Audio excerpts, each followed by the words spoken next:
Hello everyone, welcome back to the channel. Today we're diving into one of the most important geopolitical shifts happening right now in Northern Europe, a move by Denmark that is about to reshape the entire Baltic region in ways many people still don't fully understand. What's happening is bigger than a simple policy change or a regional update.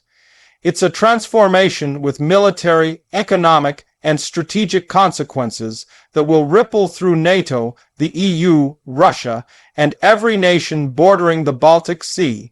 In this video script, we'll unpack the full story, the background, the impact, and why experts say this moment will be remembered for years to come. The Baltic Sea has always been a high-stakes zone for Europe, acting as both a connector and a battleground between world powers. But in today's world, the tensions, alliances, and military movements around this region have intensified dramatically. Denmark is suddenly at the center of a monumental shift that few anticipated. To understand the magnitude of this moment, we first need to look at Denmark's unique geographic position. Denmark sits at the doorway of the Baltic Sea. Its territories control the entry point through the Danish Straits, a narrow passage that all ships must cross to move between the North Sea and the Baltic. This makes Denmark one of the most strategically important nations in Europe.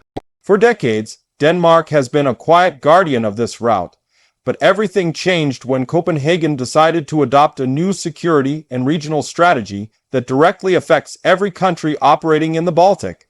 What Denmark just announced is not a minor update or symbolic move. It is a comprehensive shift that strengthens military control, enhances surveillance capabilities, boosts naval operations, and aligns more closely with the entire NATO defensive architecture. In simple terms, Denmark is no longer just a gateway to the Baltic Sea. It is transforming into a central command hub that will influence everything from maritime security to energy transport.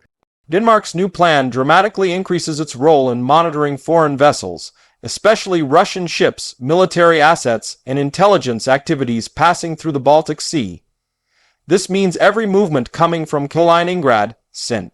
Petersburg, or other Russian facilities will now face deeper scrutiny and faster NATO-level response capability. The Baltic region has undergone significant changes over the past 2 years. Sweden joined NATO, Finland joined NATO before it, and this effectively turned the Baltic into what many analysts call a NATO-dominant territory. Russia now finds itself nearly surrounded in a region it once had major influence over. Denmark's newest actions amplify this pressure even more. Copenhagen is now upgrading its naval bases, increasing patrols, and integrating new technologies to track submarine movements, air surveillance, and the growing presence of drones in the region. All of this adds a new layer of control that has far-reaching consequences. To Russia, this move represents a tightening of the military circle around its western front. To NATO, it signals a stronger defensive shield and greater readiness in the face of rising tensions. One of the biggest elements of Denmark's move involves deepening its cooperation with Sweden, Finland, and the Baltic states. What was once a loosely coordinated region is now becoming a synchronized security platform. The Nordic countries are integrating their military communication systems, sharing intelligence more efficiently, conducting joint exercises at a scale never seen before, and establishing rapid response networks across the entire Baltic zone. Denmark is also strengthening its maritime command capacity. With modernized frigates, advanced sensors, and increased NATO support, Denmark will effectively serve as a first-line detector for any hostile activity. This creates a situation where the Baltic Sea becomes one of the most monitored bodies of water on Earth. Denmark's decision also connects to energy. The Baltic Sea is home to crucial gas pipelines, underwater cables, wind farms, and shipping routes that power Europe's economy. After the Nord Stream explosions, European nations realized their critical infrastructure was far more vulnerable than they had believed. Denmark's new strategy puts much stronger focus on protecting these energy assets. Underwater drones, anti-sabotage patrols, and multi-layer surveillance networks will now operate in these waters with far more intensity. By doing this, Denmark is not only protecting its own infrastructure, but also reinforcing Europe's entire energy security strategy. This shift turns the Baltic from a vulnerable line into a fortified shield. A major part of Denmark's policy includes allowing greater NATO access to key locations. American, British, and Nordic forces will have smoother operational coordination within Danish waters. This level of collaboration is something analysts say Europe did not fully utilize in previous decades. Now, it is becoming a central feature of Northern European defense. Denmark's strategy also includes upgrading radar systems, strengthening air defense networks, and preparing for potential cyber or hybrid threats.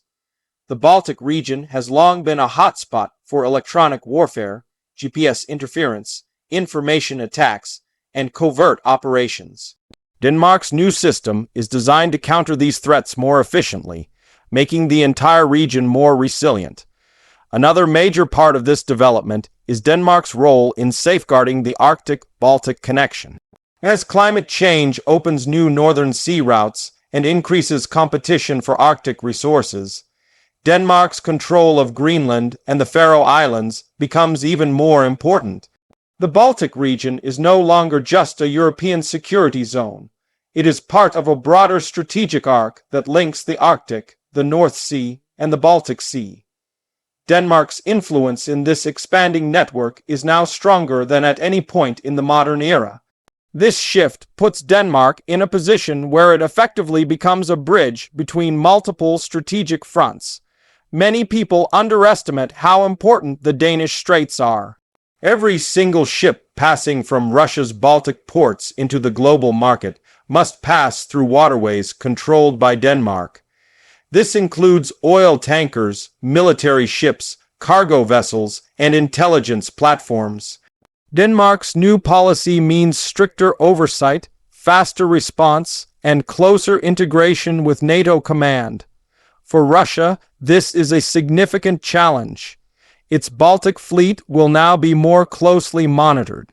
Its movements will be tracked with higher precision.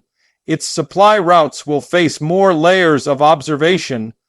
The balance of control over maritime access is shifting, and Denmark is at the center of that change. But Denmark's move is not only about military strength. It is also about protecting stability for the smaller countries bordering the Baltic. Estonia, Latvia, and Lithuania have long felt vulnerable due to their geography. Denmark's strengthened posture gives them a greater sense of security. By enhancing its capabilities, Denmark is indirectly supporting these frontline states in a way that reinforces NATO unity. This unity is crucial as the region faces economic and political pressures from Russia, cyber threats, propaganda campaigns, and unpredictable military behaviors.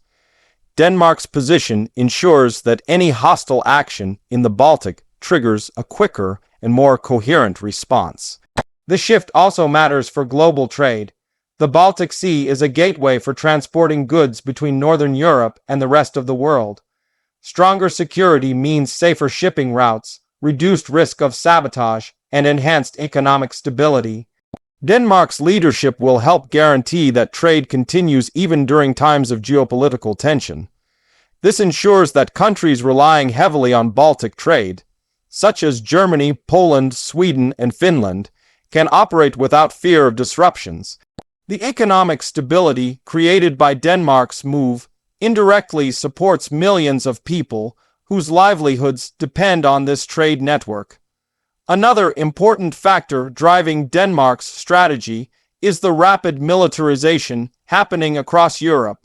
With growing uncertainties and shifting alliances, the Baltic is emerging as one of the key regions defining European defense policy. Countries are investing in drones, frigates, missile defense systems, and joint training programs. Denmark is aligning itself with this trend by upgrading its own forces, enhancing cooperation with allies, and preparing for future challenges. This long-term planning ensures Denmark remains a pivotal actor, not merely a passive observer. This transformation is also symbolic. It sends a powerful message across Europe. Smaller nations can still play big roles when they control critical geographic choke points. Denmark is leveraging its position to strengthen regional security, modernize defense strategies, and reinforce the collective power of NATO. The country's political signal is clear. It will not allow instability in the Baltic to go unchecked. It will not allow sabotage, aggression, or covert activity to jeopardize European security.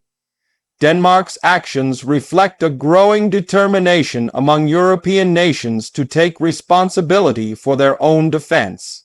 What Denmark is doing today is reshaping the entire strategic landscape of the Baltic Sea.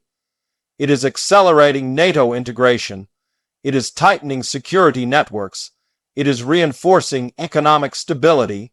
It is protecting energy infrastructure. It is challenging Russia's ability to operate freely. And it is strengthening European unity during a time when unity is most needed. In a world where global tensions are rising, regional cooperation becomes not only beneficial but essential. Denmark's move shows what can happen when a nation uses its geographic strengths to support broader stability and defense. But this shift also carries risks. Russia may respond with increased military activity, propaganda campaigns, or hybrid operations aimed at testing Denmark's new posture. There could be attempts to disrupt shipping lanes, provoke naval encounters, or interfere with surveillance systems. Denmark and its allies must remain vigilant. The new strategy requires coordination, preparedness, and long-term investment. But the benefits outweigh the risks. A stronger Denmark means a stronger Baltic. A stronger Baltic means a stronger NATO, and a stronger NATO means a safer Europe.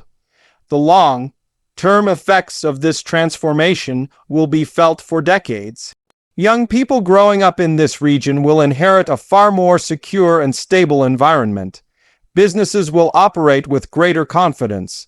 European energy networks will become more resilient, and military planners will rely on Denmark as a central pillar of regional defense.